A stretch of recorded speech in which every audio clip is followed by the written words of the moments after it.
We need to talk about action. Because chances are, the way you've been taught to take action is the very reason your desires are still out of reach. You've been grinding, hustling, doing all the things you're supposed to do. You've made the vision boards, you've written the affirmations, and then you've gone out into the world and tried to force your reality into submission through sheer effort. But you're tired. It feels like you're a fly, relentlessly slamming yourself against a glass window, seeing the freedom you desire right on the other side, but never reaching it.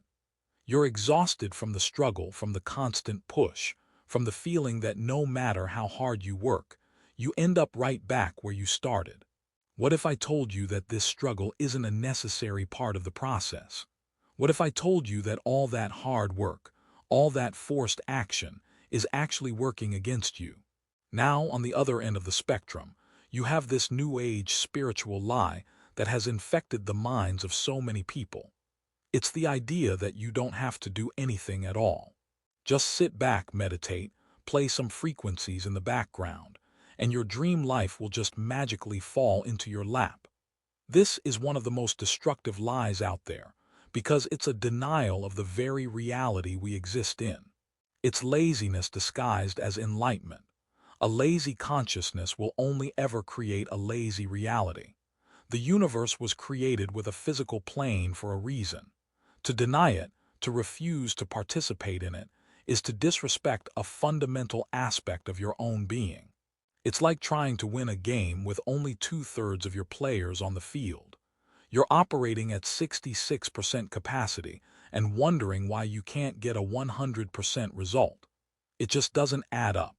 So we have these two extremes: the hustle culture that tells you to sacrifice your soul for a result, and the passive spiritual fantasy that tells you action is unnecessary.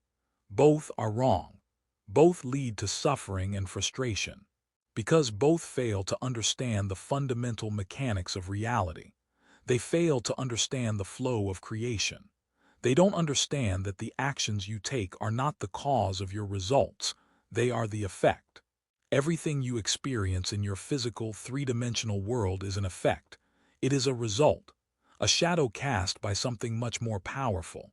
Your bank account, your relationships, your health, all of it is an echo of a prior cause.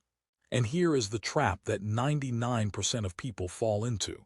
They try to change an effect by manipulating another effect. Think about that. How much sense does it make to try and change an effect by changing an effect? It's like trying to change your reflection in the mirror by touching the mirror itself. You can move your hands all over the glass, but your reflection will only change when you change. The true cause of your reality isn't the action you take. The cause is your frequency, your state of being, your self-concept, the collection of beliefs, assumptions, and feelings that you hold to be true about yourself and the world. The universe is entirely mental. It all begins in the mind, on the highest plane of existence. The world you experience is a direct printout of your internal programming. Your frequency is the product code you're sending out to the universal warehouse, and it will only ever send you back a reality that matches that code. This is where everything changes. This is where you stop being a human who struggles and start being a creator who commands.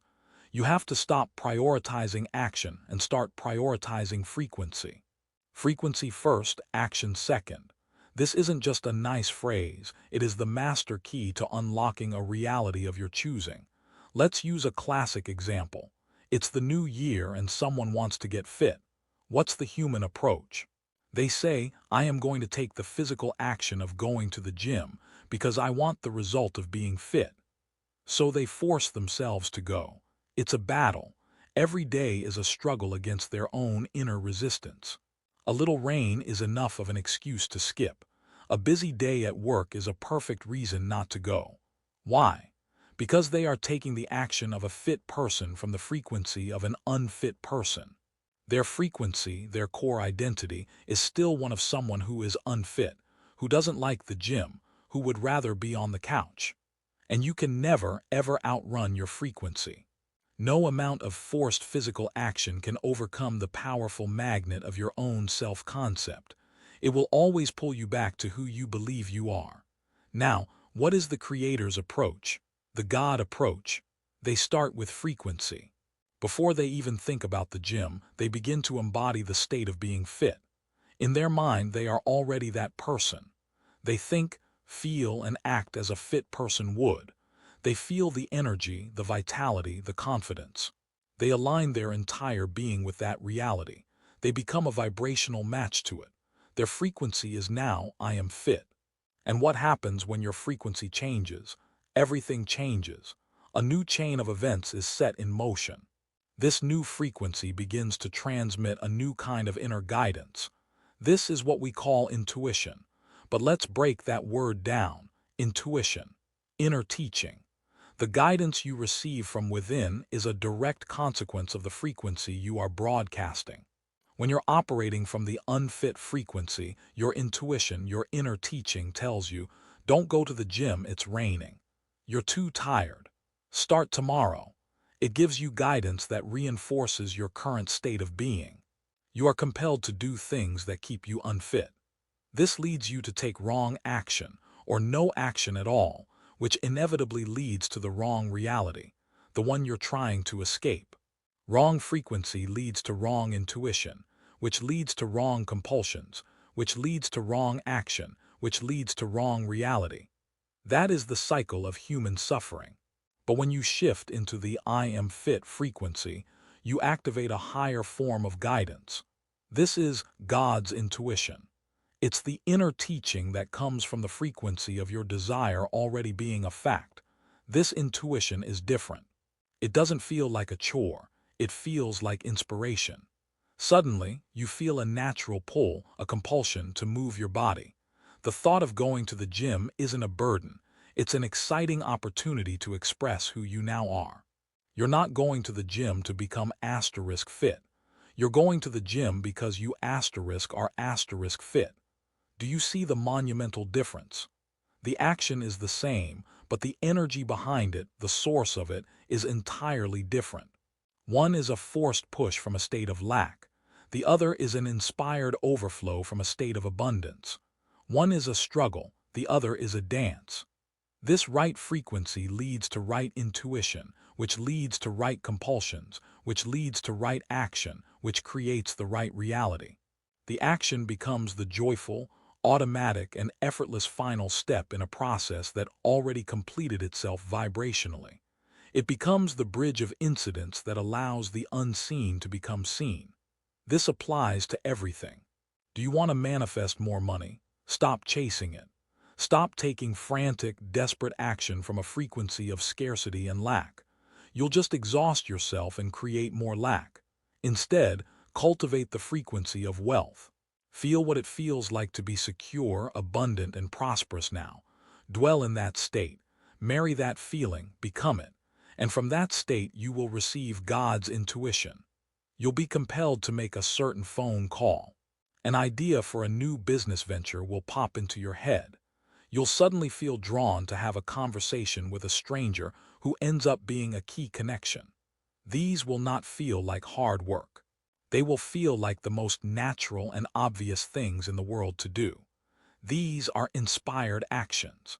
They are the universe moving through you to deliver the result that already belongs to you in the higher dimensions. Most people don't have the introspective awareness to reverse engineer their reality. They look at their unwanted circumstances and they stay there in the effect. They don't trace it backward. If you're in a reality you don't want, it's because you've been taking the wrong actions. And you've been taking the wrong actions because you've been compelled by the wrong impulses. And you've been compelled by the wrong impulses because your intuition is coming from the wrong source. And your intuition is coming from the wrong source because your foundational frequency, your I am-ness, is tuned to the very reality you're trying to escape. The domino that you need to focus on is not action. It is frequency. That is the alpha and the omega. Your entire reality is built upon the foundation of who you believe and feel yourself to be.